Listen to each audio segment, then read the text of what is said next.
जगत सारा क्षणिक है और आत्मा एक नित्य है। आत्मा का अनुभव बस एकमात्र नित्य है।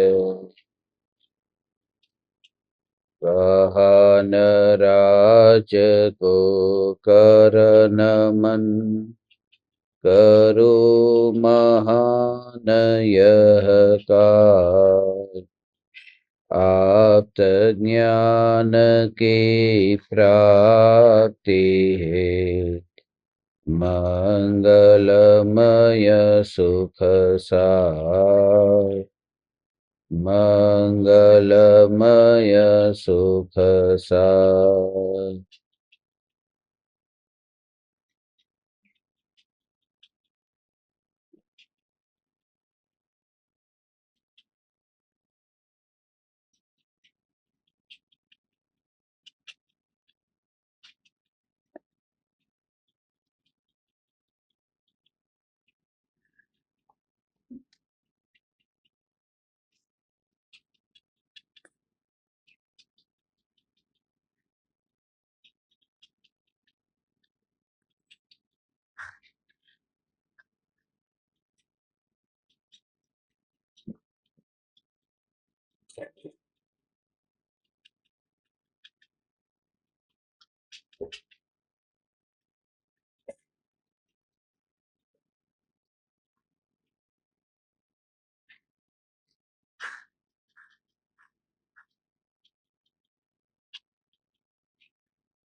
चैतन्य स्वभावी भगवान आत्मा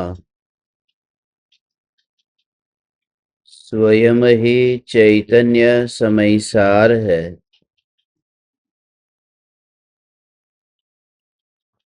चैतन्य समयसार का प्रतिपादक ग्रंथाधिराज समयसार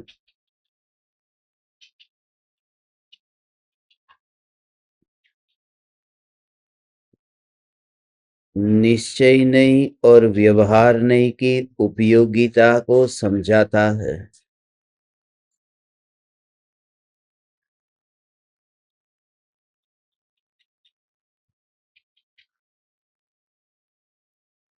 सर्व विशुद्ध ज्ञान अधिकार में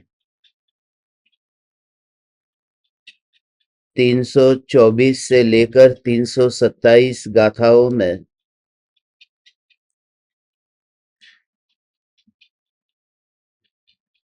उन श्रमण मिथ्या दृष्टियों का वर्णन किया है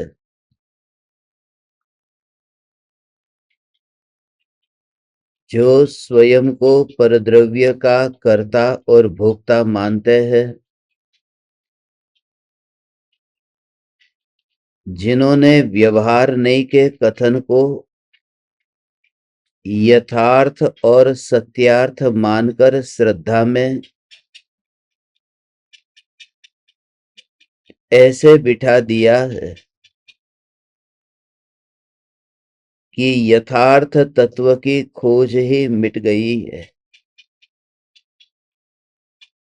कल हमने चर्चा प्रारंभ की थी कि जो उपचरित असद्भूत व्यवहार नहीं और अनुपचरित असद्भूत व्यवहार नहीं, ये मुख्य रूप से दो प्रकार के जो असद्भूत व्यवहार नहीं है।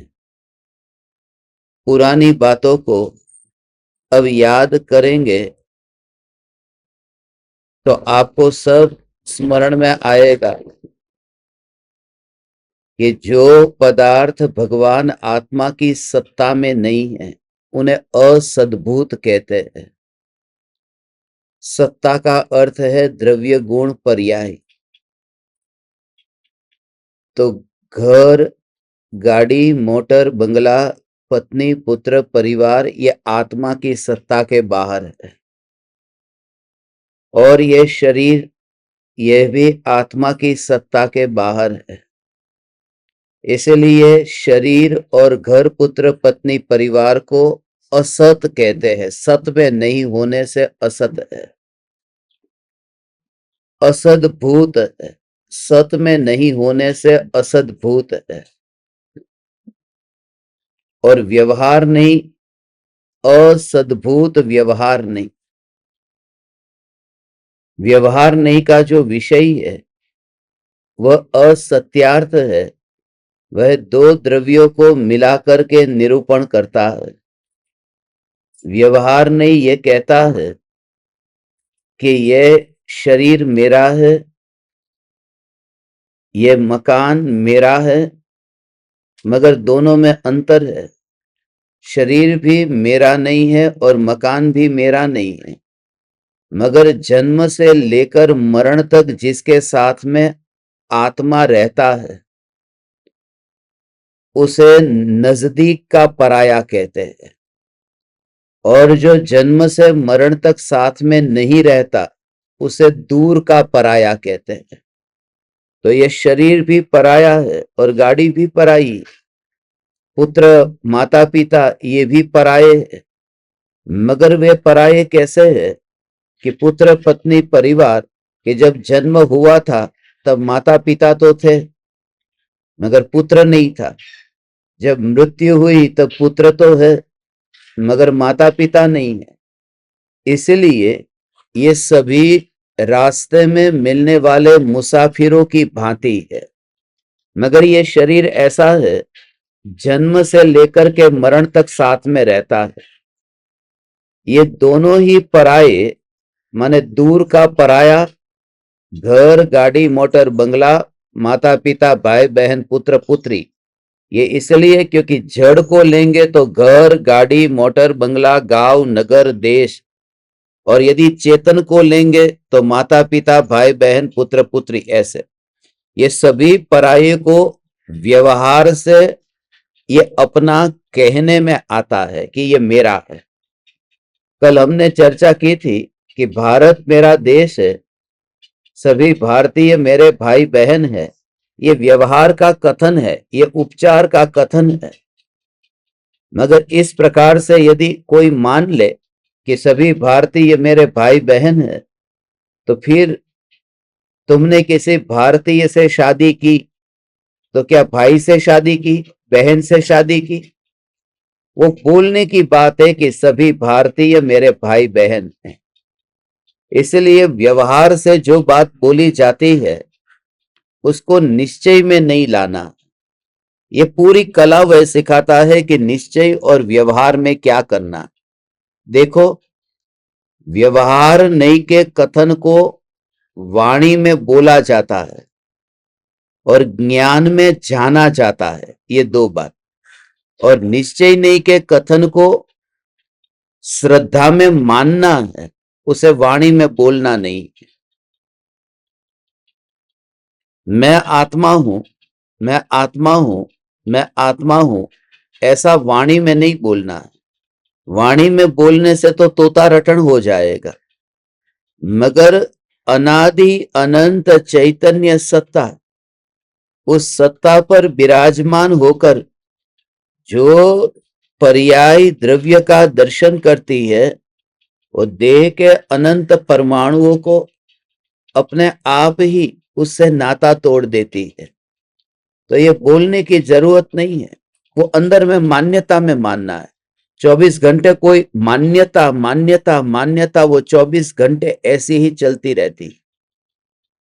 मान्यता का अर्थ क्या है कि रात को नींद में भी, स्वप्न में भी हमें ये सोचना नहीं पड़ता कि मेरे कितने भाई है, कितनी बहन है, इसके बारे में सोचना नहीं पड़ता। रात को नींद में भी कोई उठा करके बोलेगा कि बताओ तुम्हारे भाई कितने हैं, कौन है, बहन कितनी, कौन है, तो तुरंत ही तात्कालिक जवाब निकलता है। वो कैसे निकलता है? क्योंकि श्रद्धा में पड़ा हुआ है, मान्यता में पड़ा हुआ है। रात को तुम कोई माला लेकर के बैठे नहीं थे कि भाई भाई भाई भाई भाई भाई, मगर मेरा ये भाई नींद में से उठाया तो भी क्योंकि श्रद्धा में है वो बाहर आया। ऐसे ही ज्ञानी नींद में भी मैं आत्मा मैं आत्मा मैं आत्मा, ये आत्मा की माला लेकर बैठते नहीं है, मगर उन्हें नींद में भी यदि उन्हें उठाया जाए वहां से तो उनका अंतर्नाद यही कहेगा कि मैं आत्मा हूं। वो उनकी श्रद्धा में ऐसा बैठ गया है कि चैतन्य परमात्मा के अतिरिक्त में इस जगत में कुछ भी नहीं। तो परमाणु से पहचान मिट गई है। तो भले कहीं पर भी है, पर को जानते समय भी वो श्रद्धा का जोर ऐसा है। ज्ञानी भी पर में जाते हैं, मगर पर में जाते समय उनकी ये जागृति है कि ये पर मेरा नहीं है, ये पर मेरा नहीं है। गाड़ी चलाते हैं तो कभी ये दो लाइनें ऐसा समझो कि बिना डिवाइडर की, बिना वहां पर बिना किसी दीवार के, अवरोध के आप पराई साइड में जा सकते हैं। यहां से अपनी गाड़ी आगे जा रही और सामने से गाड़ी आ रही है, तो ये जो सामने से गाड़ी आ रही है वो जो रोड है वो मेरा नहीं है, मुझे तो इस रोड पर गाड़ी चलानी है। मगर कभी कभी हम पराई की गाड़ी, पराई की लाइन में भी गाड़ी चलाने जाते हैं। क्यों करते हैं ऐसा? क्योंकि बीच में कोई अवरोध आया, ऐसा समझो कि ट्रक स्लो चलता है तो वो साइड से ओवरटेक करने के लिए गए, तो वहां पर वो मेरी साइड नहीं थी, मगर कोई बीच में अवरोध आया, अंतराय आया। तो ज्ञानी तो अपने में ही रहते हैं, मगर कभी दुकान पर गए, पत्नी के साथ बैठे, शादी में गए, तो उसको कहते हैं ऐसा कि वो पराई लाइन में गए। कभी कोई कर्म का उदय आता है तो अपनी लाइन में से पराई लाइन में जाना पड़ता है, ज्ञानी को भी जाना पड़ता है। मगर एक खास बात कि जब हम गाड़ी लेकर के पराई लाइन में जाते हैं तो पूरी तरह से जागृति है कि सामने से कोई गाड़ी आकर के टकराएगी, उससे पहले मैं अपनी लाइन में आ जाऊंगा। तो ज्ञानी को जागृति है कि मैं किसी पर के साथ में तन्मय हो जाऊं, उससे पहले ही मैं अपने में आऊंगा, अपने स्वरूप में लीन हो जाऊंगा। तो पर में जाने के लिए अपने स्वरूप का लक्ष्य वो चुकते नहीं है। हम जब पराई साइड में गाड़ी चलाते हैं तो ऐसा थोड़ी है कि बस अब हमेशा के लिए उधर ही चलानी। पूरी जागृति और होश है कि ये मेरी साइड नहीं है, मगर जाना हुआ और फिर वापस आ जाते हैं। हे चैतन्य परमात्मा, ऐसे ही यदि देह की क्रिया करनी पड़े, घर में झाड़ू लगाना पड़े, पोछा लगाना पड़े, खाना बनाना पड़े, कमाई करनी पड़े, सब जिम्मेदारी निभानी पड़े, उस समय पूरी जागृति कि ये पराई साइड में जाना पड़ रहा है, ये मजबूरी है, मगर आना अपने में, अपने में आना है, अपने स्वरूप में आना है। दूसरी बात जो सबसे ज्यादा महत्वपूर्ण है, जब हम गाड़ी लेकर के पराई साइड में जाते हैं उस समय ये तो तैयारी है कि अपनी साइड में आ जाना है, मगर ये पूरी जागृति है कि पराई साइड में गाड़ी चलाता होने पर भी मैं पराये की गाड़ी में नहीं बैठा हूं, मैं अपनी ही गाड़ी में बैठा हूं, बाहर थोड़ी निकला हूं। तो ज्ञानी जब पर को जानते हैं, खाना बनाते हैं, कपड़े धोते हैं, झाड़ू लगाते हैं, उस समय उनको जागृति है कि भले ये शरीर का काम करना पड़ रहा है अभी, मगर मैं अपने चैतन्य परमात्मा स्वरूप के बाहर निकला ही नहीं हूं, मैं अपनी गाड़ी के बाहर नहीं निकला हूं। तो उस ज्ञान का अनुभव, और वही तो गजब की बात है। रोड पर आया है मगर गाड़ी तो अपनी है, और वो रोड का अनुभव नहीं होता बाहर में धूप कितनी भी हो, मगर गाड़ी में बैठे हैं तो लोगों को दिखता है कि रोड कितना गर्म है, गर्मी के दिन है, मगर वहां पर गाड़ी के अंदर वहां पर कोई गर्मी नहीं, कोई पसीना नहीं है, क्योंकि ठंडे का अनुभव होता है। ये जो भेद ज्ञान की धारा है ये ज्ञानी को 24 घंटे चलती है। ये जो पराई, और ऐसे ही ये पराई की क्रिया में विकल्प को भी ले लेना। ऐसे ही ज्ञानी को विकल्प माने शरीर ही नहीं, खाने पीने की क्रिया ही नहीं, ऐसे ही राग की, द्वेष की, क्रोध, मान, माया, लोभ की, उन विकल्पों की वह जो यात्रा है उसमें भी ज्ञानी को जागृति है। क्रोध जानने में आया, अहंकार जानने में आया, माया और लोभ जानने में आए, तो भी यह जागृति है कि मैं चैतन्य हूं। उसमें अपनापन वो स्वभाव में है। आंख से वो दिखाई देता है, ऐसा दिखाई देता है कि सामने आग है, मगर वो आग मेरी नहीं है, आंख ही मेरी है। वो देखने वाले में ही अपनापन होता है। ऐसे ही सारे जगत के पदार्थों को ज्ञानी देखता तो है, मगर ये देखने वाला जो है वही मेरा है, वही आत्मा है, वही मैं हूं। ऐसी जो मस्ती अंतर में प्रकट हो भगवान, हे चैतन्य परमात्मा, तो जगत को देखता हुआ भी तू जगत में नहीं है, तू ग्रह में रहता हुआ वैरागी है। तब वो दशा प्रकट हो गई कि तेरा शरीर जो अभी तू देखता है, इस शरीर को ही ये मंदिर की दीवारों की तरह देखता है। तेरा शरीर ही एक मंदिर बन गया जिसमें जिंदा परमात्मा अभी यहां बैठा हुआ। और जब तक ये अनुभूति नहीं होती, तब तक ज्ञानियों के वचनों के रहस्य को समझा नहीं। तो कोई भी क्रिया होती है, उस क्रिया में जागृति, मैं अपनी ही गाड़ी में बैठा हूं, मैं अपने ही स्वरूप में बैठा हूं। पर में जाना, मगर पर में जाकर के भी अपने में आ जाना, ये पूरी तरह से तैयारी है समझने के लिए कि मानो हम परदेश गए, अब स्विट्जरलैंड में घूम रहे हैं। इतना दुनिया का कितना सुंदर देश है, दुनिया का स्वर्ग है। अब स्विट्जरलैंड में वहां पर बैठे हुए उस समय परदेश में गए कि नहीं गए, जाना पड़ा। कोई कर्म का उदय है, जाना पड़ा। मगर मुझे तो हर बार ये बात याद आती है, फॉरेन में कहीं पर भी जाओ तो जो फॉरेन जाते हैं, परदेश जाते हैं, उनको पता है पैसे नहीं होंगे तो चलेगा पास में, मगर पासपोर्ट नहीं छूटना चाहिए। बिना पैसे के तुम्हें विमान में बिठा देंगे, मगर पासपोर्ट पहले होना चाहिए। इसलिए उस पासपोर्ट को खोना नहीं। तो लोग बिल्कुल छुपा छुपा करके अंदर जेब में पासपोर्ट रखते हैं। और मैंने पिछले 10 साल से वो जेब, जब भी परदेश गया हूं, बिना चैन वाला पॉकेट रखा ही नहीं, चैन वाला ही है कि नींद भी आ जाए तो पासपोर्ट नीचे नहीं करे। 10 साल से चैन वाला ही है कि वो पासपोर्ट बहुत काम का है। यदि वो खो गया तो मैं वापिस अपने देश कैसे जाऊंगा। तो परदेश जाते समय भी अपने देश में वापिस आना है ना। और सबसे महत्वपूर्ण बात, मैं स्विट्जरलैंड में बैठा हूं, मगर स्विट्जरलैंड में बैठा हूं, परदेश में बैठा हूं, मगर मेरा पासपोर्ट स्विट्जरलैंड का नहीं है। मेरी मान्यता में यही है कि इंडियन। तो पर में गया होने पर भी स्वदेशी ही रहता हूं ना, परदेशी नहीं होता हूं।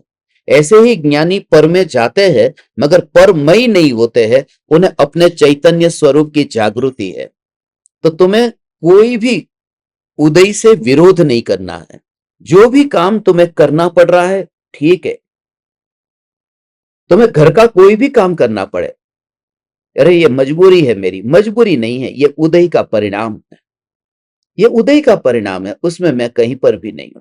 इसलिए जागृति जागृति जागृति, कहीं पर भी विचरे उदय प्रयोग, मैं तैयार हूं। अभी सत्संग के लिए हम निकले थे, अब कहां सत्संग होगा पता नहीं। अब रास्ते पर, मैं तो रास्ते पर वहां पर कीचड़ में बैठने को तैयार था। मेरी तैयारी पूरी तरह से थी। विचरे उदय प्रयोग, जहां जो गांव मिल गया, जहां जो जगह मिल गई, वहां बैठ लिया। कोई उदय के परिणाम, जहां मस्ती मेरी। हे चैतन्य परमात्मा, उसकी फिक्र तुम मत कर कि कहां पर मेरा बैठना होगा। मेरा बैठना जहां पर भी होगा, उस समय यह जागृति होगी कि मैं अपने स्वभाव में ही बैठा हुआ हूं।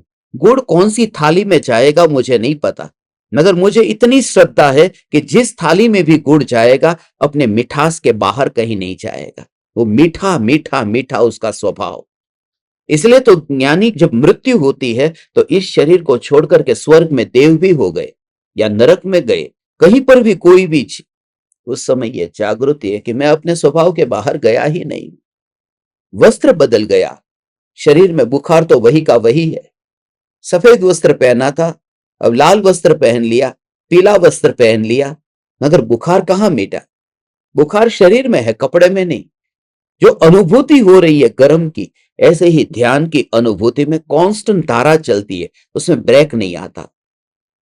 वो कांस्टेंट धारा धारा धारा धारा धारा चलती ही रहती है। इसलिए वो अपना स्वरूप अपने में ही अनुभव में आता है। देखो, ये 4 गाथाओं का ये जो चौका है, वस्तु स्वरूप को नहीं जानने वाले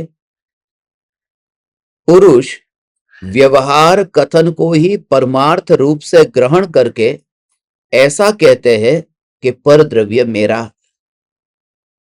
परंतु ज्ञानी जन निश्चय से ऐसा जानते हैं कि परमाणु मात्र पर पदार्थ मेरा नहीं है।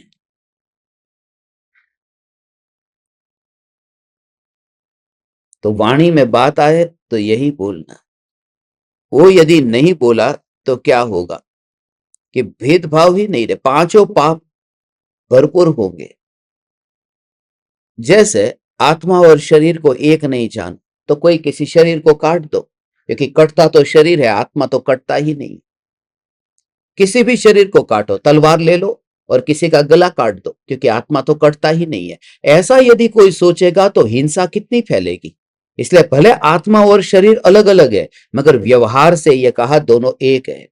यदि यह व्यवहार नहीं होगा तो अहिंसा का पालन कैसे होगा। इसलिए अहिंसात्मक आचरण के लिए यह व्यवहार जरूरी है।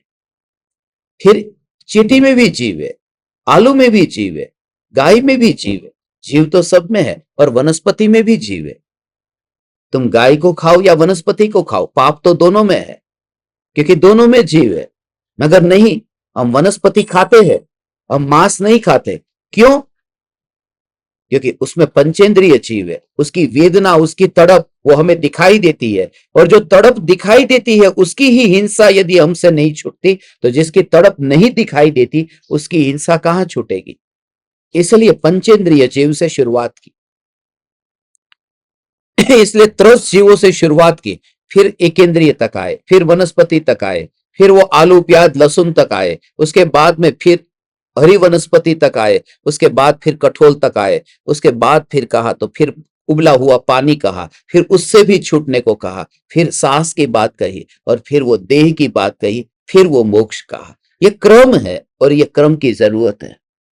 हे चैतन्य परमात्मा, ये अंतर से ऐसी जागृति, ये पूरी तरह से, इसलिए ऐसा चैतन्य का जोर, ये चैतन्य चैतन्य चैतन्य चैतन्य चैतन्य, तो पर का व्यवहार निभाता हुआ भी, पर में तन्मय होता हुआ भी लगता है कि शादी में है, मगर वो शादी में होने पर भी देखो ना, दूसरे की शादी में भी जाते, अपनी शादी घर में भी होती है, मगर दोनों में कितना फर्क पड़ता है।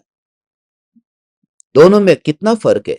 कांच का गिलास तुमने पड़ोसी घर में वहां पर भी गिरता टूटता हुआ देखा, और अपने घर में भी टूटता हुआ देखा। वो जो टूटा है गिलास, उस वजह से दुख नहीं हुआ, वो मेरा गिलास टूटा है ये मान्यता से दुख हुआ। दुनिया की कोई घटना से तो दुख होता ही नहीं है।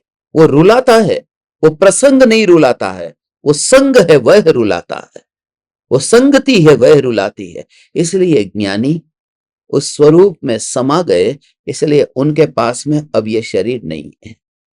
दिखाई देता है वो शरीर वाले हैं, उनको शरीर नहीं है। उनको तो शरीर उसी दिन छूट गया था जिस दिन वो अपने में लीन हुए थे।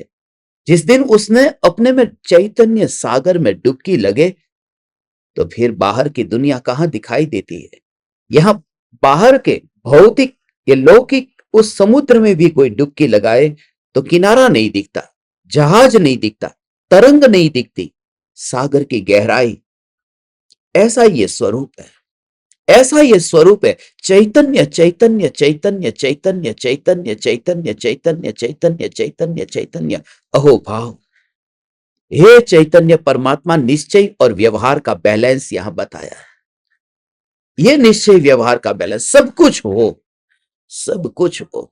इसलिए ये व्यवहार है। सत्संग करना व्यवहार है, सत्संग सुनना बोलना ये सब व्यवहार है। व्यवहार इतना परफेक्ट हो, परफेक्ट व्यवहार। मुनिराज 4 हाथ जमीन देख करके चलते हैं, उन्हें पता नहीं है कि आत्मा तो अमर है। वो चींटी के ऊपर पैर न पड़े, मकोड़े के ऊपर पैर न पड़े, इतनी भी जागृति। कृपालु देव को देखो, मच्छर शरीर पर बैठते हैं तो भी कि इतना भी करने जाए तो वो मर जाए। आप देखो कभी कभी छोटे छोटे जीव होते, उसको हटाने जाओ, कपड़े के ऊपर बैठा है, हटाने में ही वो मर जाता है। इसलिए उसको छेड़ने तक न जाए, कि जिसके मेरे इतनी भी हरकत की वजह से किसी भी जीव को रंच मात्र पीड़ा ना हो। हम मच्छर बैठा यहां पर और तुरंत ही मार दिया कि क्या कि वो काटता तो खतरनाक था, जहरीला था, हम मर जाते।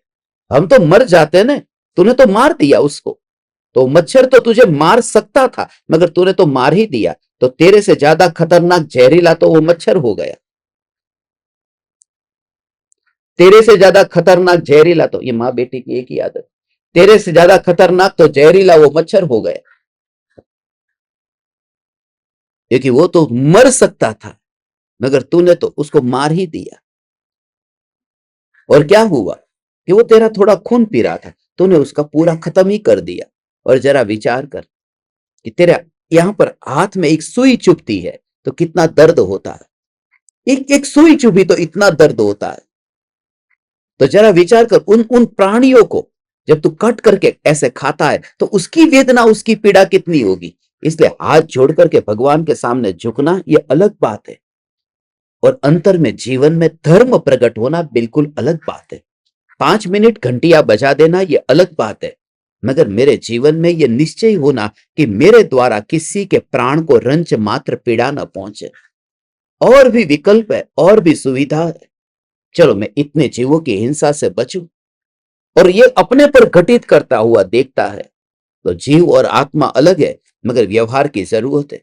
व्यवहार व्यवहार की भूमिका के अनुसार बहुत जरूरी है, बहुत जरूरी है।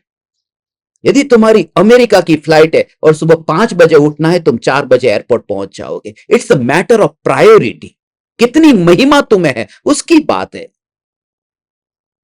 और गुरु की आज्ञा तो अमेरिका की फ्लाइट से भी बड़ी है। दुनिया चाहे लूट जाए, सत्संग इज वेरी वेरी इंपॉर्टेंट। मैं रास्ते पर बैठने को क्यों तैयार हुआ? अभी तुमको पता चला ना कहां कौन सी जगह मिलेगी, कहां सत्संग करने बैठेंगे, कहां सत्संग करने बैठेंगे, तब पता चलता है। इनको देखो, पूछो क्या हुआ भाई, जहां नेटवर्क आता है वहां क्या नहीं है? जगह नहीं। और जहां जगह है वहां क्या है?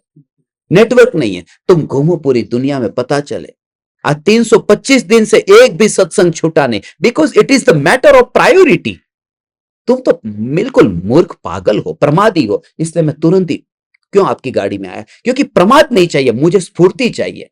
मुझे स्फूर्ति चाहिए, मुझे ऐसा जीव चाहिए कि बस 5 बजे हो तो 4 बजे वहां पार्किंग में खड़ा रहना चाहिए, वहां नीचे खड़ा रहना चाहिए, रात भर न सोए, आज्ञा आज्ञा आज्ञा। और फिर भी यदि न हो तो उदय, मगर यू पुट इन ट्रेमेंडस एफर्ट। यदि तुम अपनी अपनी अपनी अपनी निश्चय करके हाँ ठीक है होता है नहीं।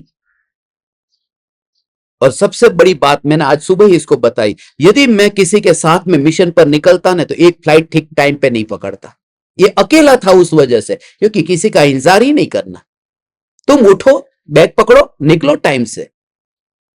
रात भर तुम्हें नींद कैसे आए?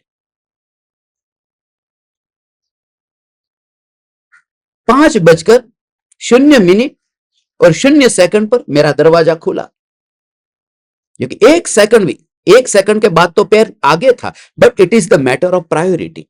यदि आपको पता है कि ऐसा, ये व्यवहार की बात आपको बता रहा हूं, ये व्यवहार कौन सिखाएगा? एक एक समय की महिमा है, एक एक सेकंड की महिमा है। कि मुझे पता है कि 2 मिनट और 14 सेकंड में मुझे दाढ़ी करने का टाइम लगता है, तो 2 मिनट और 14 सेकंड में दाढ़ी हो गई। फिर 3 सेकंड में हाथ धो लिए, फिर 8 सेकंड में फिर बाथरूम में जाकर के टॉवल रखा।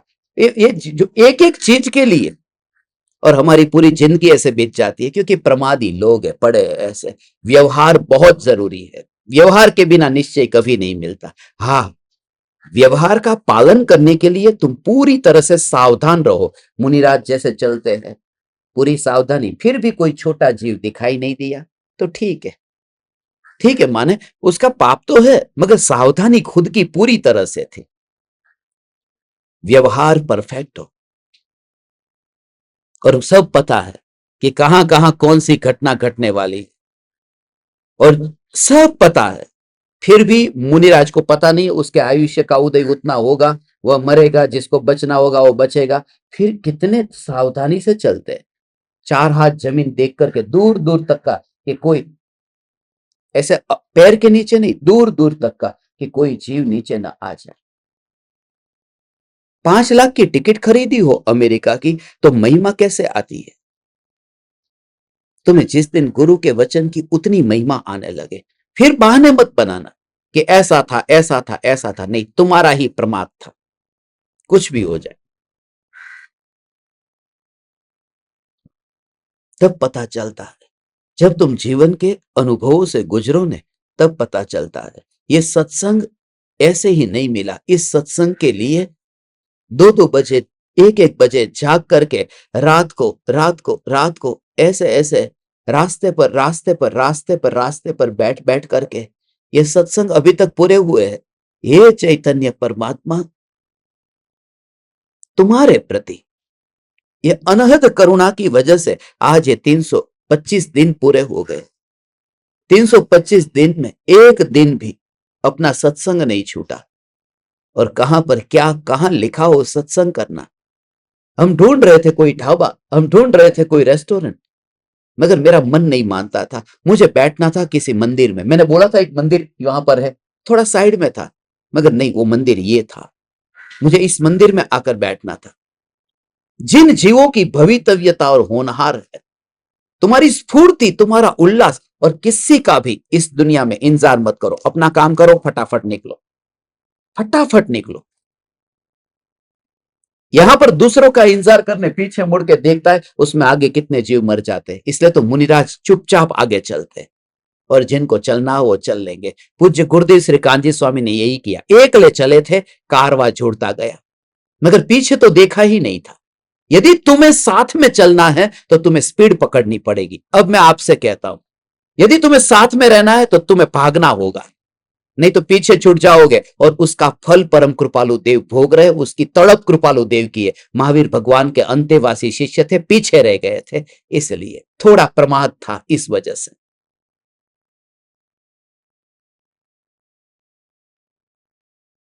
स्फूर्ति, उल्लास, ऐसे लटके हुए चेहरे नहीं, उल्लास चाहिए, प्रफुल्लितता चाहिए। इसलिए इस लड़के के चेहरे को देख करके मुझे प्रफुल्लितता ऑलवेज दिखाई देती है। उसको देख करके मुझे लगा मैं उसके पास में जाके बैठ जाऊं। चल भाई, फटाफट।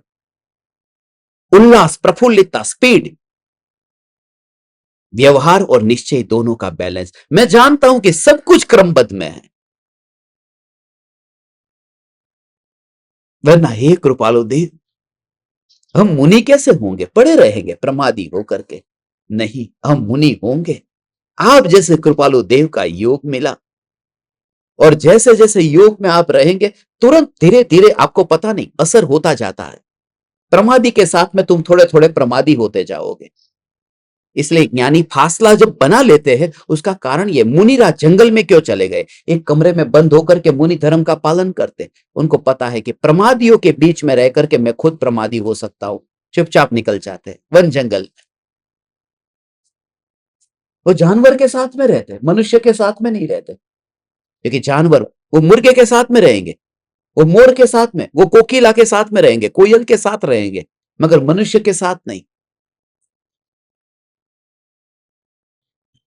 क्योंकि वो सब 4 बजे उठने वाले हैं, और ये 8 बजे। सूर्यवंशी। प्रमाद के कारण जीव गिरता है। प्रफुल्लितता, उल्लास, बस इतना जोर, बस प्राण जाए पर वचन न जाए। एक बार शुरुआत करो तो ये निश्चय व्यवहार दोनों का बैलेंस बहुत जरूरी है। भूखा रहेंगे चल जाएगा। बहुत बार मुझे खाना नहीं मिला, मगर मैं चल गया, ठीक है, खाना नहीं मिलेगा चलेगा। वो 5 लाख की फ्लाइट की टिकट, अमेरिका जाना है मुझे, उसको मैं कैसे छोड़ू?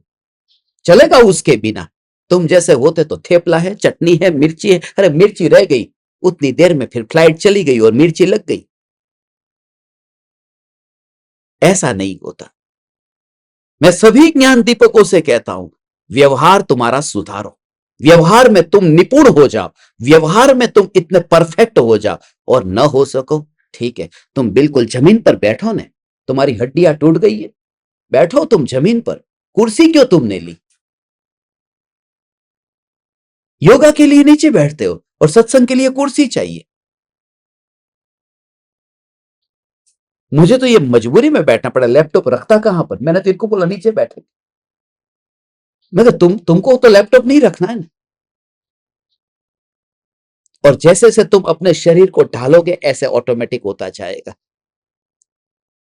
कभी मजबूरी है, हॉस्पिटल में गए, शरीर ठीक नहीं है, तबीयत खराब है, तो ठीक है, तो ठीक है, मगर पहले से जागृति पूरी तरह से हो। हे चैतन्य परमात्मा, हे तीन लोक के नाथ परमात्मा, तू सावधान हो। निश्चय और व्यवहार, जगत में रहते हैं तो जगत के हिसाब से ही चलना पड़ता है, यहां अपना नहीं चलता, यहां अपनी मौज नहीं चलती। अब मैं भारत में चलता हूं तो यहां पर मैं गाड़ी चलाऊंगा, अब मैं अमेरिका जाऊं तो मैं इधर ही चलाऊंगा, इस साइड में नहीं, वहां उस साइड से गाड़ी चलाऊंगा। कि नहीं भाई, मेरी आदत ये आदत है, तो मैं तो इस साइड में ही चलाऊंगा, तो करो एक्सीडेंट। इसलिए कृपालु देव का ये वचन, ओ माय गॉड, 8:18, उससे वो कनेक्शन याद आया। 8वीं गाथा में ही कृपालु देव ने ये कहा, क्या कहा, जा जा जे जे योग्य छे तहां समझवू ते, त्या त्या ते ते आचरे, वहां पर आचरण भी ऐसा चाहिए, आचरण ऐसा चाहिए। यहां भारत में तो इधर गाड़ी चलाऊंगा, परदेश में गया, दुबई गया, यूरोप गया, अमेरिका गया तो उधर चलाऊंगा, फिर लंदन आ गया तो फिर इधर चलाऊंगा। तो जिस जिस देश में मैं जाता हूं उस देश में उसके अनुसार मैं नियम का पालन करता हूं। यदि तुम यमन जाओगे तो यमन में तुम तो वहां पर, भले तुम हिंदू हो, मगर यमन ऐसा देश है कि जहां पर तुम जींस टी शर्ट तो दूर, यहां ये रियान में जिस जगह पर मैं अभी गया था वहां पर हिंदू भी जाएगी, क्रिश्चियन भी जाएगी, कोई भी धर्म की स्त्री जाएगी, उसको बुर्का पहनना ही पड़ेगा, उसके नियम के अनुसार रहना ही पड़ेगा।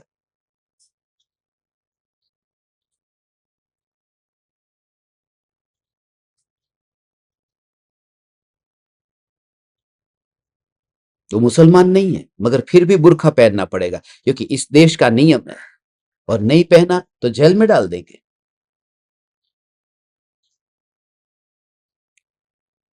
सुनाई दे रहा है?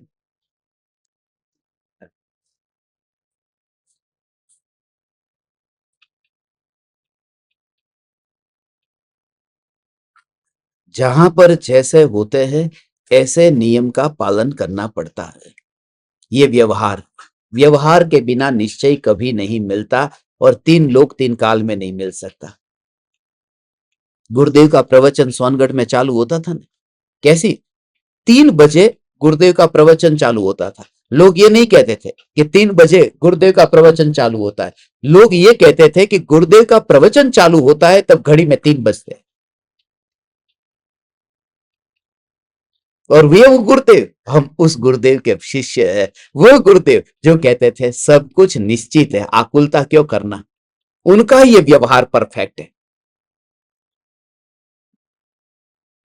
निश्चय और व्यवहार ये दोनों ही, जिनवाणी माता की 2 आंखें हैं, उसके बिना काम ना होगा।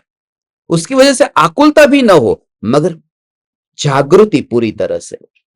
गांव, नगर, देश, दुनिया ये मेरे नहीं है, ये व्यवहार ये मेरे है। मगर पता तो ऐसे ही लिखना होगा, पता लिखेंगे तो व्यक्ति का नाम लिखा होगा, मोहल्ले का नाम लिखा होगा, फिर गांव का, फिर जिला, राज्य, देश, तो वो सब नाम लिखा होगा। अब मेरा कुछ भी नहीं है, तो फिर ये जरूरी है। हम के सबके नाम अलग अलग क्यों है? इसलिए क्योंकि व्यवहार के लिए जरूरी है। इसे गाय कहते हैं, इसे कुत्ता कहते हैं, इसे बिल्ली कहते हैं। ये जरूरी क्यों है? क्योंकि व्यवहार के लिए ये नाम निक्षेप से ऐसा कहा जाता है। तो भूमिका के अनुसार यथा योग्य व्यवहार बोलने में आता है और जानने में आता है। ये थोड़ी अब सूक्ष्म बात आपको बता रहा हूं। बोलना और जानना ये दोनों जरूरी है, क्योंकि नई है वो 2 प्रकार के है।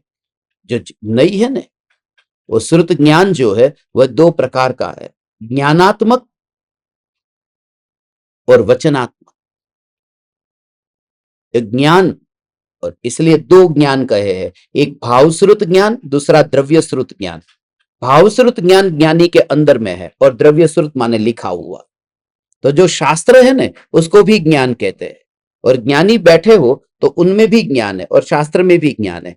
ज्ञानी में जो ज्ञान है उस ज्ञान को भावश्रुत कहते हैं और शास्त्र में जो ज्ञान है उसे द्रव्य श्रुत कहते हैं। तो कि वो भावश्रुत से ही लिखा गया वो शास्त्र है इसलिए, और दोनों को पूछते हैं। ऐसे ही ज्ञान में ज्ञानी जानते भी है और वाणी में लिखते भी है, बोलते भी है। ये घर मेरा है, ये गाड़ी मेरी है, ऐसा। तो सभी का भूमिका के अनुसार व्यवहार का पालन होता है और धर्म दोनों बात सिखाता है। ये वो लिखने वाले हैं जो छठे सातवें गुणस्थान में झूलते थे, उन्होंने ये लिखा। ऐसा नहीं है, ये बात उन्होंने लिखी जो आधे गुणस्थान को पार कर चुके थे। ये व्यवहार की बात वो लिख रहे हैं, क्योंकि उस भूमिका, जैसे मुनिराज है, एक पीछे है कमंडलू है, तो पीछे किसकी? कमंडलू किसका? ये मेरी पीछे, ये तुम्हारी पीछे, ये तुम्हारी पीछे। तो ऐसा अब पीछे मोर पीछे साधु हो गए और उनकी पीछे मेरी और तेरी। ये जरूरी है, ये व्यवहार जरूरी है। इस दुनिया में मेरा घर भी मेरा नहीं है और पराये का भी मेरा नहीं है, मगर ये भेद जरूरी है कि ये मेरा और ये पराया। नहीं तो किसी के भी घर में घुस जा, नहीं तो किसी की भी वस्तु को उपयोग कर लो। ये पत्नी मेरी और ये पराई, ये भेद नहीं होता तो मनुष्य और जानवर में अंतर क्या रहता? तो आचार्य देव कहते हैं कि ये परमाणु भी मेरा नहीं है, तो पत्नी मेरी कहां होगी? भले वो मेरी नहीं है, क्योंकि इस दुनिया में मेरा कुछ भी नहीं है, मगर व्यवहार के लिए यह भेद बहुत जरूरी है, क्योंकि उस व्यवहार से ही तुम ध्यान में जाते हो, उस व्यवहार से ही। तो पूरा अब जागरूक होकर के ये कहां कहां क्या क्या बोलना, कैसे वर्तन करना और क्या श्रद्धा में मानना। ओहो, मेरा पेट भर गया, मेरा पेट भर गया, मेरा तो पेट ही नहीं। नहीं, व्यवहार से ये है, व्यवहार से ये मेरा है, व्यवहार से मैं मनुष्य हूं।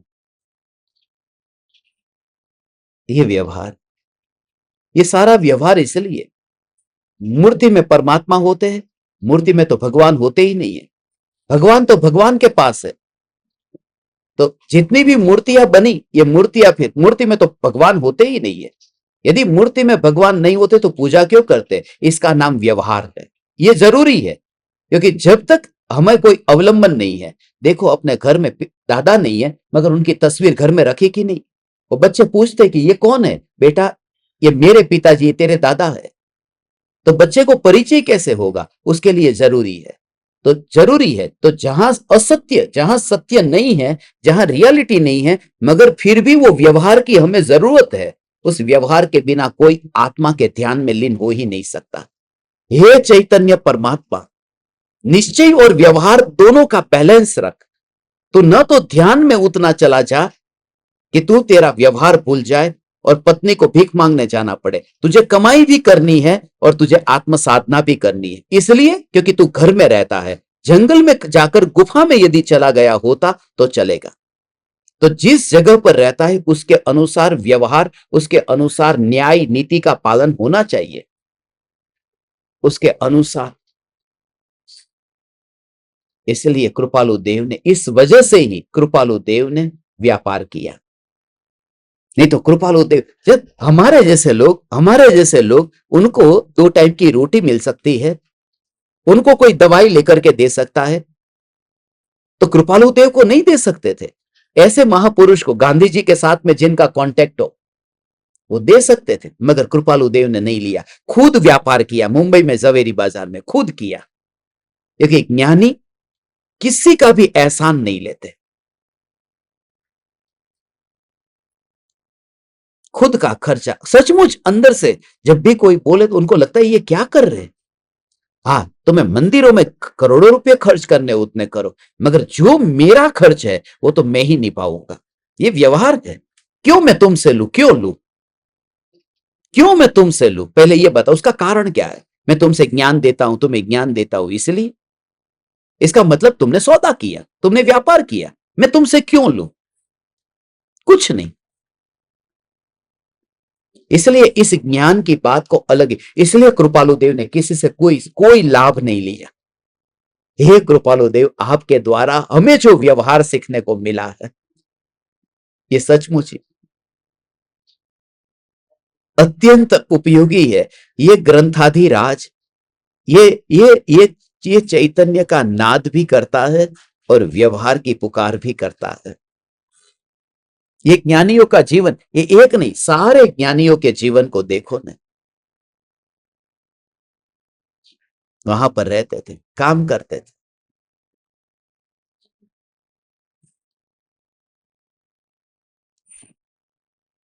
कभी कभी करुणा के भाव आते थे। अपने बेटे छगनलाल को इधर क्यों बुलाया, वहां पर आए तो वहां पर ध्यान में क्यों, अब बेटा, मगर करुणा तो थी। अपूर्व अवसर का पाठ कहीं और भी लिख सकते थे, अपने माँ के साथ में बैठ करके क्यों, क्योंकि वो राग था, अभी वो दीक्षा नहीं ली है। दीक्षा नहीं ली तब तक उनके प्रति राग है। ज्ञान में जानते ये मेरी माँ, श्रद्धा में मानते हैं परमाणु मात्र मेरा नहीं है। तो जो मोक्ष स्वरूप, तो जो मोक्ष स्वरूप होता है उसकी माँ होती है। ये व्यवहार था कृपालु देव का। व्यवहार के बिना कभी धर्म प्रकट नहीं होता। न्याय, नीति, ये व्यवहार धीरे धीरे, हे परम कृपालु देव, आप हमारे आदर्श हैं।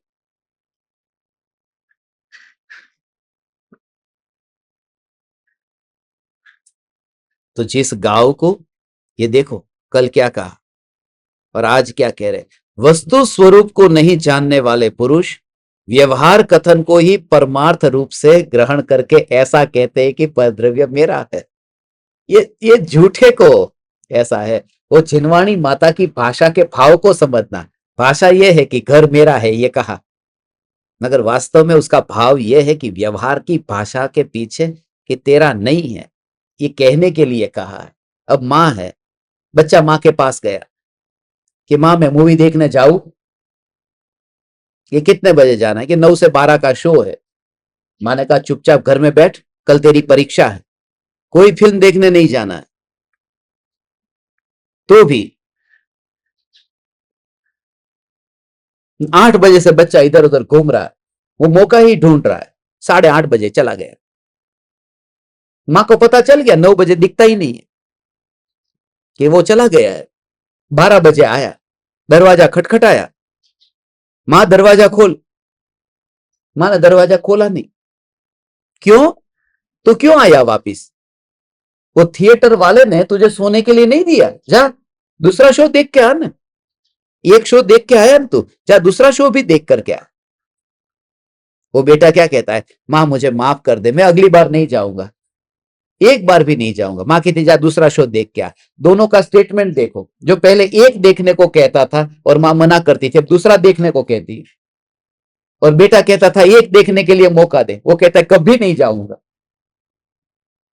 क्योंकि बेटा जब वो, यदि वो बेटा चला जाए कि चलो माँ ने परमिशन दी है दूसरा शो देखने की, तो बेटा मूर्ख होगा, वो बेटा ही नहीं होगा। बेटा तो वह है जो माँ की भाषा के पीछे भी जो भाव है उस भाव को पकड़ लेता है। कि जब माँ ये कहती है कि दूसरा देख करके आ जा, तब वो ये कह रही है कि तू पहला देखने भी क्यों गया था। इसे कहते हैं व्यवहार की भाषा हो मगर वो भाव निश्चय का ग्रहण करे। ओहो हो, ये कृपालु देव कहते हैं व्यवहार की भाषा को पकड़ मत लेना। व्यवहार व्यवहार की जगह पर है, ये चैतन्य परमात्मा। व्यवहार को व्यवहार की जगह पर पूरा स्थान देना, व्यवहार को खड़ा रखना। व्यवहार तो सीढ़ी की तरह है, जिस सीढ़ी पर चढ़ करके हम मंदिर पहुंचते हैं। हाँ, व्यवहार छूट जाता है। मंदिर जब भगवान के पास पहुंचे तब ये सब दुकानदारी छूट जाती है, मगर अभी वहां पहुंचने के लिए तुम्हारी ड्यूटी है, ये कर्तव्य है।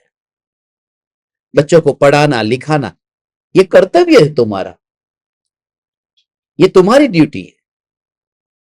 क्योंकि हम मनुष्य है, हम कोई जानवर थोड़ी है कि बच्चों को पैदा करके छोड़ दिया रास्ते पर। तो व्यवहार का पालन करना और अंतर में जागृति कि इसमें मेरा कुछ भी नहीं है, ये कर्म का उदय है, ये प्रकृति के द्वारा ये दी गई, ये मेरे लिए बस प्रकृति के द्वारा दी गई, बस ये ड्यूटी। प्रकृति माने कर्म की प्रकृति। निश्चय और व्यवहार दोनों के अवलंबन पहले व्यवहार का अवलंबन लेना, फिर छोड़ देना। व्यवहार की जरूरत है, व्यवहार को छोड़ने की जरूरत है। कपड़ा धोने के लिए साबुन की जरूरत है और साबुन को हटाने की भी जरूरत है। 5 रुपए का साबुन लेके आए कि नहीं, तो लगा दिया कि नहीं, ये साबुन लगा दिया। और फिर साबुन का क्या किया कि पानी में डालकर फिर निचोड़ के साबुन गया गटर में। तो इतना महंगा साबुन खरीद के लाए थे तो गटर में क्यों जाने दिए? तो जरूरी था वो, उसको छोड़ना भी जरूरी था। लगाना भी जरूरी है और छोड़ना भी जरूरी है। व्यवहार करना भी जरूरी है और व्यवहार छोड़ना भी जरूरी है। नहीं तो साबुन रह जाएगा, एक बार लगा दो साबुन तो वो भी एक मैल हो जाएगा। ऐसे ही सुखा दो साबुन वाला कपड़ा तो कल जो गंदा था उससे भी ज्यादा गंदा दिखेगा। इसलिए व्यवहार जरूरी है, मगर फिर वो व्यवहार छूटता भी है। हे चैतन्य परमात्मा,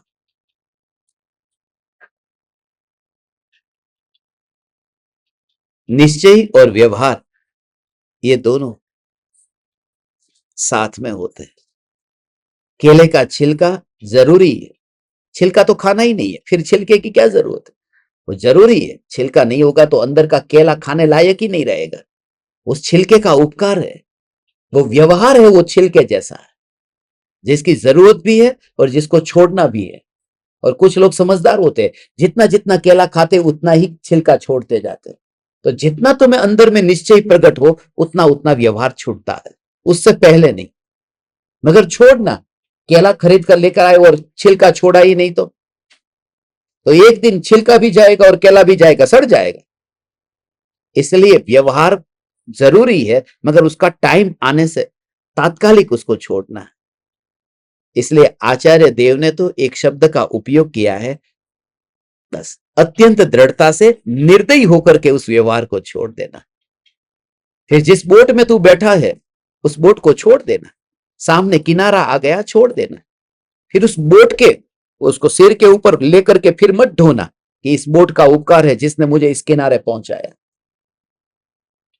इसलिए ये निश्चय और व्यवहार ये दोनों का कथन का देखो आगे। जिस प्रकार कोई मनुष्य इस प्रकार कहता है, हमारा ग्राम, हमारा देश, हमारा नगर, हमारा राष्ट्र, किंतु वे उसके नहीं है। ये कहता नहीं, ये मेरा ग्राम, ओ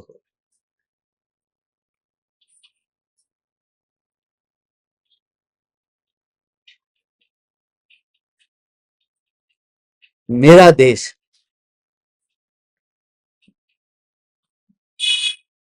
तुरंत ही मान्यता ऐसी मिल जाती है। बस वास्तव में ग्राम, देश, नगर, दुनिया किसी से भी कोई फर्क नहीं पड़ता। निश्चय से हो, स्वरूप की आराधना करने वाले को क्या फर्क पड़ता है? हो, हे चैतन्य परमात्मा। इसलिए कहीं पर भी हो, तुम किसी भी गांव में हो, किसी भी देश में हो, किसी भी नगर में हो, चैतन्य की जागृति यदि रहे तो फिर फर्क नहीं पड़ता। अपना बल बढ़ाओ, अपना पुरुषार्थ बढ़ाओ। विमान में पास में कोई मांस खा रहा है, उसको तुम भगा नहीं सकते।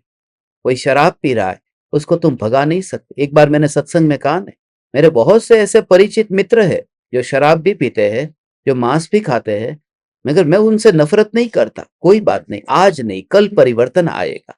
वह भी परमात्मा है, वह भी परमात्मा है, वह भी परमात्मा है। सुनेगा, चैतन्य की पुकार सुनेगा तो परिवर्तन आएगा। वो पत्थर के ऊपर भी यदि पानी, कहीं कहीं देखा है नल होता है और नीचे गागर रखते हैं, घड़ो हांडो, ऐसा एक एक घड़ा हटा दो तो दूसरा घड़ा उसके बदले में रखते हैं। मगर एक दो बूंद गिर ही जाती है जब एक घड़ा हटाया और फिर दूसरा रखा तो, और एक एक बूंद गिरती है तो भी कुछ साल में वहां नीचे गड्ढा हो जाता है। थोड़ी, इसका अर्थ क्या है? ये पत्थर को भी वो पानी यदि पिघला देता है तो ये चैतन्य का नाद तुम्हारे मोह को क्यों नहीं पिघलाएगा? अज्ञान दशा में अज्ञानी अधूरा है, इसलिए भूल होने की संभावना है। भूल से ही भरा हुआ है तो क्या नहीं होगा, भूल ही तो होगी। तो व्यवहार में कभी ये मत बोलना बस। फिर कुछ लोग ऐसा कहते हैं ना, ऐसा कि निश्चय नहीं का जो कथन है, वो निश्चय नहीं का कथन वाणी में बोलने के लिए नहीं है, वो मानने के लिए है। जैसे घड़ा बना, किससे बना? मिट्टी से बना। और घड़ा बना किससे? कि कुम्हार। कुम्हार का नाम क्या था? कि रमेश भाई, सुरेश भाई, जो कुम्हार थे, उनसे वो घड़ा बना। तो किससे घड़ा बना, उस व्यक्ति का नाम बोला जाता है, वो व्यवहार है। निश्चय से तो मिट्टी से ही बना है, क्योंकि वो मिट्टी ही उस रूप परिणमित हुई। अंगूठी बनी किससे बनी? कि सोने से बनी। सुनार है, वो निमित्त है, तो वो व्यवहार। निमित्त का कथन व्यवहार का कथन है, उपादान का कथन निश्चय का कथन है। ऐसे ही जीव ने सम्यक दर्शन पाया, किससे पाया? कि अपने पुरुषार्थ से पाया, उपादान। और किससे पाया? कि कृपालु देव से पाया, तो वो निमित्त।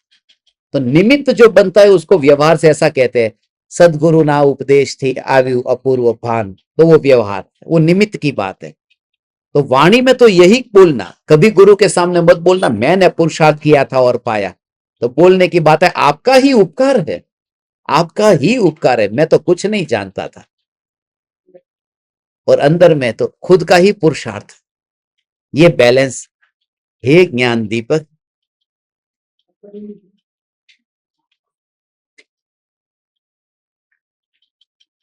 ये सभी में लेना। हमारा ग्राम, हमारा देश, हमारा नगर, हमारा राष्ट्र, किंतु वे उसके नहीं है। वह वो से ही ऐसा कहता है कि मेरा है। कहता है माने वो मानता है, पता भी नहीं चलेगा। 4 घंटे से जो स्त्री मेकअप कर रही है, शरीर को सजा रही है, और मरने के बाद में किसी बिल्ली में जाके पैदा हो जाए, वह बिल्ली फिर उधर आए, मुर्दा पड़ा है उस औरत का, वही पड़ा हो, मानो कुछ दिन के बाद में आई, मुर्दा पड़ा है, मगर पहचान नहीं पाती है कि ये वो मेरा शरीर था जिसमें मैं मोह करती थी। आत्मा वही है जो अगले भव में गया, मगर मोह का भाव बस। ऐसा ही होता है, जिस शरीर में जाते हैं उसमें ऑटोमेटिकली अटैचमेंट हो जाता है। राजा के शरीर में तो राजा में, मरने के बाद में ऐसा ही। तो यहां से मरने, यहाँ हलवा अच्छा लगता है ना, मरने के बाद में मानो सुअर में पैदा होगा ना, तो वहां पर विष्ठा अच्छी लगेगी उसको, वो मल मल को खाएगा। वो कौन सा, वो जो हलवा अच्छा लगता है, क्योंकि शरीर बदल गया, मगर खाने का रस नहीं छुटाने, वो मोह का भाव जो है वो नहीं छुटाने। इसलिए कंचुली को नहीं छोड़ना है, जहर को छोड़ना है। ये व्यवहार की इतनी जरूरत है। हे चैतन्य परमात्मा, व्यवहार की जरूरत है। व्यवहार के बिना निश्चय कभी मिलेगा ही नहीं, और व्यवहार को छोड़े बिना भी निश्चय कभी मिलेगा नहीं। वाणी में जब बोलना होगा तो व्यवहार की बात। मिट्टी से मटका बना, ये क्यों नहीं बोलना? क्योंकि दिखाई दे रहा है। सोने से अंगूठी बनी, ये क्यों नहीं बोलना? क्योंकि दिखाई दे रहा है। मगर वो रमेश था या सुरेश था, वो दिखाई नहीं दे रहा है। जो नहीं दिखाई देता है उसका व्यवहार में बोलना पड़ता है। भारत देश में अब बात अलग है, मगर पहले बेटे के नाम के आगे पिताजी का नाम लगता था, मां का नाम नहीं लगता था। रमेश भाई, पिताजी सुरेश भाई, पूरा नाम लिखे, पूरा नाम लिखो, तो मां का नाम क्यों नहीं लिखते? मां ने जन्म दिया है, 9 महीने पेट में रखा है, मां का नाम क्यों नहीं लिखा? जरूरत ही नहीं है, क्योंकि जहां से पैदा हुआ है ये दुनिया ने देखा है। तो जो देखा है उसे न लिखोगे तो चलेगा, जो नहीं दिखा है उसको लिखना पड़ता है। इसलिए व्यवहार की ये जरूरत है। तो बाप कौन था वो पता नहीं है, इसलिए नाम लिखना पड़ता है, इसका पिता ये है। जो दिख जाता है उसको बोलने की जरूरत नहीं पड़ती। इसलिए तुमने जो सम्यक दर्शन पाया, अपने पुरुषार्थ से पाया, मगर उसमें कौन गुरु थे? तो वो गुरु का नाम बोलना होगा जो नहीं दिखा है। जब तुम परदेश जाओगे, वहां पर लोगों से मिलोगे, तो तुम तो दिखाई ही दे रहे हो कि तुमने इतनी स्फूर्ति है, इतना आत्मज्ञान तुम्हें प्रकट हुआ है, मगर वहां उनको वो नहीं दिखाई दे रहे कि कृपालु देव थे कि कौन थे। तब कहते मैंने पाया है कृपालु देव से। हे चैतन्य परमात्मा, भावना तेरी उत्तम रख, व्यवहार तेरा परफेक्ट रख, बस।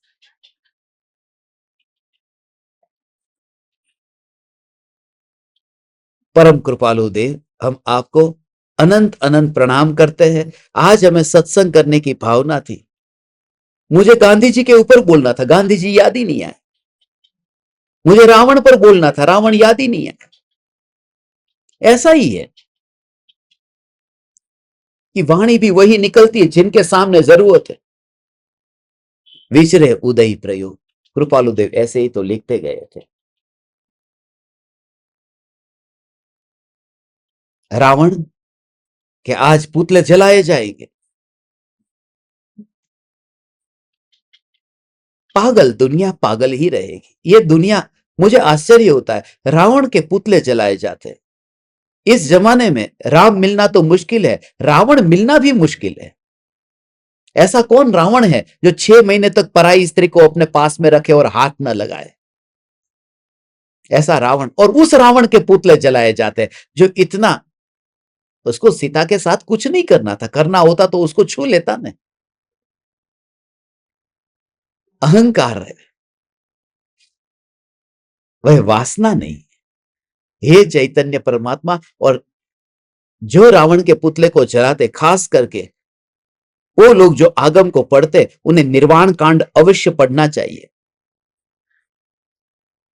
और पद्म पुराण जो रामायण है, उस रामायण में ये 700 में से 400 पन्ने तो रावण के ऊपर लिखे, उसके उनके गुणगान बताए, इतने गुणगान बताए, उसकी विद्या, उसका तप। यदि सकारात्मक दृष्टि से देखो तो बहुत कुछ अच्छा भी देखने को मिलेगा। यदि नकारात्मक देखोगे तो अपने भीतर में वो रावण से भी अनंत गुना रावण यहां पड़ा हुआ है।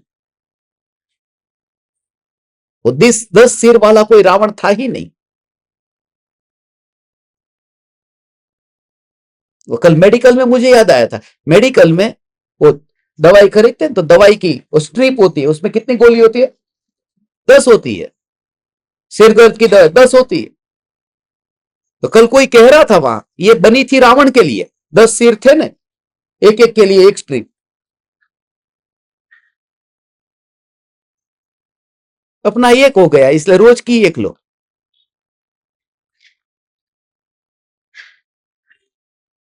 दूसरे का पुतला जला करके हम अपने दोषों को ढक देते हैं।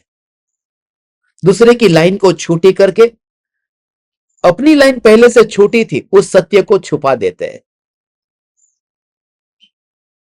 कुछ सृजन करो, दूसरे के घर गिराने से अपने महल नहीं बन जाते।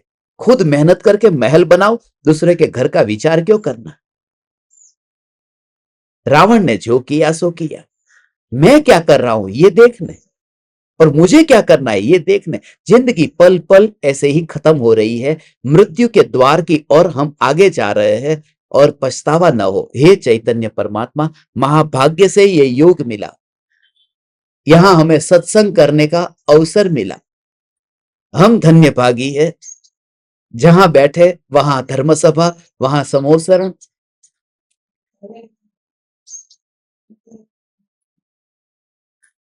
चैतन्य चैतन्य चैतन्य। अब तुम समझते हो ना, कोई भी मंदिर मिला, अंबा माता का मंदिर है ये, मिल गया ना।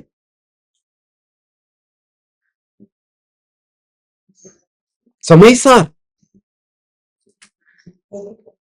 अंबा माता के मंदिर में।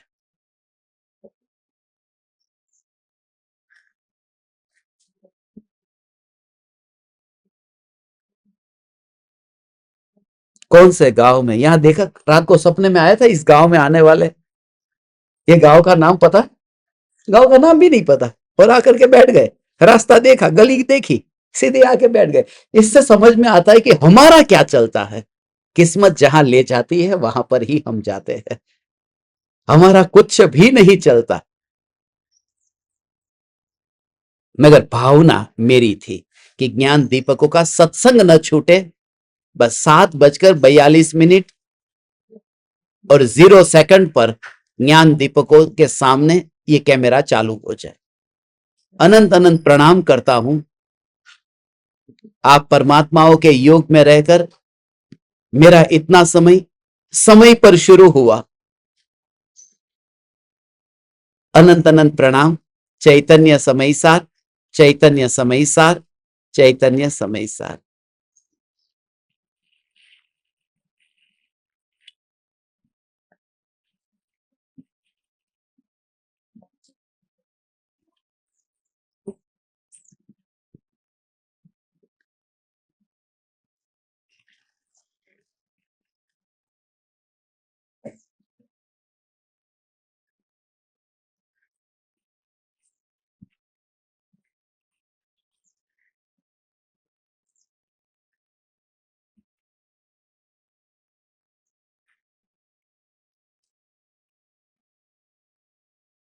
अहो अहो श्री सद्गुरु करुणा सिंधु अपार, इस पामर पर प्रभु किया अहो अहो उपकार, अहो अहो उपकार। देह सहित जिनकी दशा वरते देहातीत, उन ज्ञानी के चरण में हो वंदन अगणित, हो वंदन अगणित, हो वंदन अगणित।